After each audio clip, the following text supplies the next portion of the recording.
불안합니까? 평안을 너희에게 끼치노니 곧 나의 평안을 너희에게 주노라. 요한복음 14장 27절. 무지로 인해 마음이 평안할 때가 있습니다.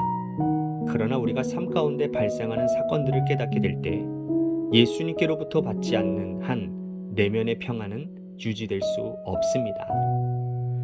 주님께서 평안하라 라고 말씀하시며 평안이 생깁니다. 그분의 말씀은 변함없는 영이요 생명입니다. 예수님께서 말씀하신 것을 받은 적이 있습니까? 나의 평안을 너희에게 주노라. 이 평안은 주님의 얼굴을 바라보고 그분의 평강을 깨달을 때 옵니다. 지금 고통스러울 정도로 불안합니까? 하나님의 주권 가운데 허락된 풍랑과 바람으로 마음이 혼란 가운데 있습니까? 당신의 믿음의 반석들을 다 들추어 보았지만 여전히 평강과 기쁨과 위로가 없습니까? 마음이 허망합니까? 그렇다면 주 예수님의 평강을 바라보고 그것을 받으십시오. 당신의 마음속에 투영되는 평안은 당신이 하나님과 바른 관계에 있음을 의미하며 이는 당신의 마음이 주님께로 향했다라는 증거입니다. 당신은 언제든지 당신의 마음을 주님께 드릴 수 있는 자유가 있습니다. 만일 하나님과 바른 관계에 있지 않다면 당신의 마음은 오직 자신만 생각할 수밖에 없습니다. 그 어떤 것도 마음을 줄 수 없습니다. 만일 어떤 이유든지 예수 그리스도의 얼굴을 바라보지 않는다면 당신은 불안에 빠지든지 아니면 거짓된 안정감을 취하게 됩니다. 당신은 압박하는 문제들 가운데서 지금 예수님을 바라봄으로 평안을 얻고 있습니까? 그렇다면 주님께서는 당신 안에 그리고 당신을 통해 평강의 은혜로운 축복이 되실 것입니다. 그러나 염려함으로 문제들을 해결하려고 한다면 당신은 주님을 밀쳐내는 것이며 이에 합당한 결과를 얻게 됩니다. 우리가 불안에 빠지는 이유는 주님을 고려하지 않기 때문입니다.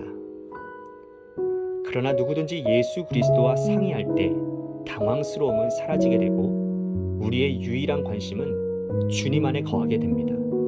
그 이유는 주님께서는 당황스러움이 없기 때문입니다. 주님 앞에 모든 것을 내어놓으십시오. 고통, 이별, 슬픔을 당할 때 너희는 마음에 근심하지 말라라는 주님의 말씀에 귀를 기울이십시오. 주님은 나의 최고봉 새벽 묵상, 오늘은 10월 6일입니다. 불안합니까? 라는 제목으로 말씀을 나누겠습니다. 이런 말 들어보셨죠? 무식하면 용감하다. 뭘 모르니까 겁없이 덤벼들고 뭘 모르니까 그냥 아무 생각 없이 산다라는 말이죠. 오늘 묵상을 시작하면서 챔버스도 비슷한 말을 하고 있습니다. 무지로 인해 마음이 평안할 때가 있다라는 거예요. 그러나 우리들의 삶 가운데 발생하는 사건들을 우리들이 깨닫게 될 때 예수님께로부터 받지 않은 한 내면의 평안은 유지될 수 없다라는 겁니다. 가만히 생각해 보면 하루하루 사는 것 자체가 여러분 기적이라는 생각 안 드시나요? 요즘처럼 사고가 참 많은 세상에서 하루하루 사고 없이 산다라는 것, 정말 이건 기적과도 같은 일입니다. 여러분, 우리들의 삶 속에 내 힘으로 감당할 수 있는 것들이 거의 없잖아요. 자녀의 문제, 사업의 문제, 관계의 문제, 건강의 문제 등 사실 모든 것들은요, 하나님의 전적인 은혜로 감당하며 하루하루 사는 것이죠. 그러니 주님께서 주시지 않는다면 우리의 마음에 참된 평안은 결코 있을 수가 없는 것입니다. 챔버스는 주님께서 평안하라고 말씀하시면 평안이 생기는데 그분의 말씀은 변함없는 영이요 생명이기 때문이라고 말을 합니다. 그렇습니다. 주님의 말씀이 내 마음에 울림이 되면 그 말씀이 내 삶의 사실화가 됩니다. 말씀을 믿음으로 받아들일 때 내 삶에 역사가 일어난다라는 말이죠. 우리는 살면서 불안하고 혼란스럽고 답답하여 기쁨과 평안을 잃어버릴 때가 종종 있습니다. 이런저런 이유로 말이죠. 그럴 때 우리가 해야 할 그 일은 주님의 평강을 바라보고 그것을 받는 일이라고 챔버스는 말을 합니다. 주님이 주시는 평안은 주님의 얼굴을 바라보고 그분의 평강을 깨달게 될 때 오는 것이라고요. 풍랑이 있는 상황 속에서도 예수님 말씀 의지하여 예수님을 바라볼 때 물 위를 걸었던 베드로처럼 우리가 만난 그 어떤 상황에서도 주님 말씀 의지하여 주님만 바라본다면 우리는 참된 평안함 가운데 살아갈 수 있을 것입니다. 여러분, 평안은요, 조건으로 인해 오는 것이 아닙니다. 몸이 건강하다고, 돈이 많다고, 하는 일들이 잘 된다고 해서 마음에 평안이 오는 것이 아니에요. 물론 그런 것들이 부족하다가 채워지면 잠시 기쁨은 있을 수 있습니다. 그러나 그것이 참된 평안은 되지 않습니다. 참된 평안은 주님과의 관계에서 오는 것입니다. 상황이나 조건에 상관없이 주님과 올바른 관계에 있다면 우리 마음에는 주님께로부터 오는 참된 평안함이 있는 거예요.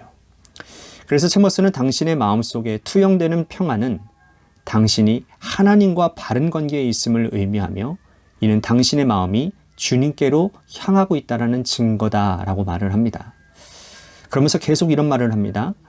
당신은 언제든지 당신의 마음을 주님께 드릴 수 있는 자유가 있는데 만일 하나님과 바른 관계에 있지 않다면 당신의 마음은 오직 자신만 생각할 수밖에 없다라는 거예요. 만일 어떠한 이유든지 예수 그리스도의 얼굴을 바라보지 않는다면 당신은 불안에 빠지든지 아니면 거짓된 안정감에 취하게 된다라는 것이죠. 챔버스는요, 평안을 이야기하면서 계속해서 주님을 바라볼 것을 이야기하고 있습니다. 그렇지 않으면 내게 오는 것 같은 그 평안함은 그 어떤 것도 참된 평안함이 아니라는 거예요. 사실 우리는 경험적으로 다 알고 있지 않습니까? 세상의 조건이 채워지기를 정말 갈망하고 노력해서 그것이 채워졌는데요. 그 만족과 기쁨이 그리 오래가지 않음을 말입니다. 오죽하면 영국 속담에 그런 말이 있겠습니까? 하루를 행복하면 이발을 하고 일주일 동안 행복해지고 싶거든 결혼을 하고. 이게 약간 충격적이지 않습니까? 그죠? 한 달 동안 행복하려면 차를 사고 한 해를 행복하게 지내려면 새 집을 지으라고요. 이게 영국 속담이에요. 여러분, 속지 마십시오. 조건이 참된 만족과 평안을 주지 못합니다. 우리가 할 일은 그 어떠한 상황에서도 주님만 바라보는 거예요. 그럴 때 주님께서는 우리 안에 그리고 우리를 통해 평강의 은혜로운 축복이 될 것이라고 챔버스는 말합니다. 우리가 주님을 바라보면 주님이 우리에게 평강의 축복이 되어주신다라는 말이에요. 챔버스는 우리가 범하는 잘못에 대해서 이렇게 말을 합니다. 염려함으로 문제를 해결해야 한다면 당신은 주님을 밀쳐내는 것이며 이에 합당한 결과를 얻게 될 것이라고요. 참 이상하지 않습니까? 염려는 결코 문제를 해결할 방법이 아닌데 끊임없이 염려를 한다는 거예요. 그래야만 문제가 해결되어질 것처럼 때를 얻든지 못 얻든지 염려를 해요. 그러나 그 결과는 몸만 망가지고 아무런 해결점을 찾지 못하게 됩니다. 염려에 대한 대가를 치르는 것이죠. 챔버스는 누구든지 예수 그리스도와 상의할 때 당황스러움은 사라지게 되고 우리의 유일한 관점은 주님 안에 거하게 되는 것인데 그 이유는 주님께는 당황스러움이 없기 때문이라는 겁니다. 사랑하는 성도 여러분, 힘들고 어려울 때일수록 주님 말씀에 귀를 기울이며 삽시다. 너희는 마음에 근심하지 말라. 하나님을 믿으니 또 나를 믿으라 말씀하신 그 주님의 말씀 붙잡고 믿음으로 반응하며 주님만 바라보셔서 어떠한 상황 속에서도 주님께로부터 오는 참된 평안함과 위로가 여러분들의 마음과 삶을 꼭 사로잡게 되기를 간절히 바라겠습니다. 그래서 여기서 살지만 저기의 기쁨을 맛보고 누리며 사는 여러분들 모두가 되시기를 주님의 이름으로 간절히 축복하겠습니다. 아멘.